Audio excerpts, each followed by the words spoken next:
C'est un immense bonheur qui m'est choix et une grande opportunité d'avoir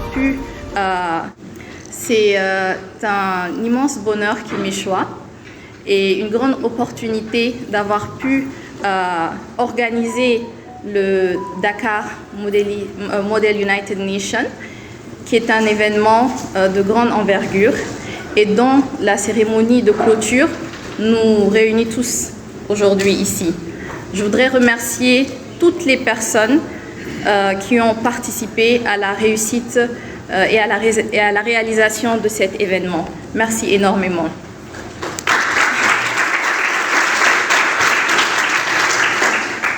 Le Dakar Moon cette année nous a permis d'analyser et de poser des questions pertinentes sur le problème de la lutte contre la désertification dans le contexte des grandes initiatives de salubrité publique de la Grande Muraille Verte, dont l'agence sénégalaise aujourd'hui est en train de mettre en œuvre des innovations créatives pour la reforestation et aussi des solutions concrètes pour la lutte contre la désertification et contre le réchauffement climatique. Alors, ça fait maintenant quelques semaines, ça fait 1 mois et quelques que nous sommes en formation. Et j'ai eu à côtoyer une centaine de jeunes, des jeunes qui vraiment m'ont permis et m'ont baigné dans des débats très engagés, on l'a vu ici, et qui m'ont baigné aussi dans des discours de haute facture, des discours de haute portée diplomatique. De participer solennellement à ces événements parce qu'il est de ma conviction qu'en tant que jeunes, nous devons prendre les choses sérieuses au sérieux. Vous savez que Son Excellence M. Macky Sall, président de la République, a eu la vision aujourd'hui de réorienter la Grande Muraille Verte vers des principes majeurs qui touchent quasiment tous les aspects de la vie et de nos problèmes de tous les jours. La Grande Muraille Verte a toujours été perçue comme un tracé d'arbres. Eh bien, quand on fait quelque chose pendant 17 ans, et qu'aujourd'hui, qu'on se rend compte que la majorité des pays de la Grande Muraille Verte, les 11 pays de la Grande Muraille Verte, sont à 4% de taux d'exécution, l'on doit se poser la question de savoir où est réellement le problème. Le Sénégal est leader avec 17%. C'est un effort qu'il faudrait applaudir.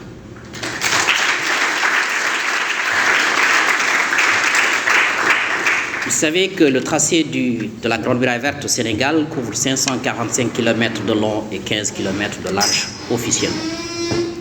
Quand on vous demande de planter des arbres sur ce tracé, en principe, en 17 ans, même si vous roulez à 50 km par année, vous devrez l'accomplir. Et donc le président de la République, quand j'ai pris ce bureau il y a 1 an de cela, il m'a demandé à répondre à 3 questions majeures. Qu'est-ce que ça doit être la Grande Muraille Verte? Où en est-on avec la Grande Muraille Verte? Et quels sont les défis? Il me plaît aujourd'hui de partager en 5 minutes avec vous quelques esquisses de réponse après avoir été aux commandes pendant 1 an. La première chose, c'est que la perception selon laquelle la Grande Muraille Verte est un tracé d'arbres fausse déjà le principe de mise en œuvre de la Grande Muraille Verte. Parce qu'il s'agit plutôt d'écosystèmes de communautés résilientes qu'il faudrait construire. Depuis le lancement en 2007 de la Grande Muraille Verte, l'engagement de la FAO a toujours été cohérent avec les États membres et conformément à notre mandat et notre avantage comparatif pour soutenir cette initiative transformatrice et relever les multiples défis environnementaux, socio-économiques et climatiques qui sont tous interdépendants. Parmi ces défis, on peut citer la désertification, la perte de biodiversité, l'adaptation au climat, l'insécurité alimentaire et énergétique, mais aussi la pauvreté et le développement rural.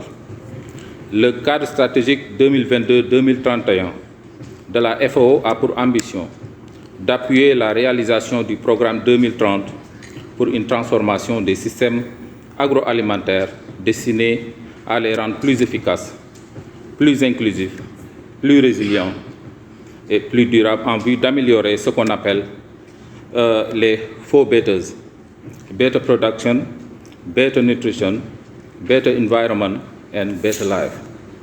Et dans le cadre donc de ce qu'on appelle better environnement, la FAO appuie la Grande Muraille Verte, qui est une initiative qui répond à 15 des 17 objectifs de développement durable pour la région du Sahel, une région très vulnérable, mais en particulier sur les ODD 1, c'est-à-dire sur la réduction de la pauvreté, ODD 2 sur l'élimination de la faim, ODD 13 sur le changement climatique, ODD 15 sur la vie terrestre, mais surtout sur l'ODD 17 sur les partenariats. La contribution de la FAO sur la Grande Muraille Verte au Sénégal s'est faite à travers 2 projets majeurs. Premièrement, c'était le projet Action contre la désertification que j'ai eu l'honneur donc de manager pendant 4 ans au niveau du FERO.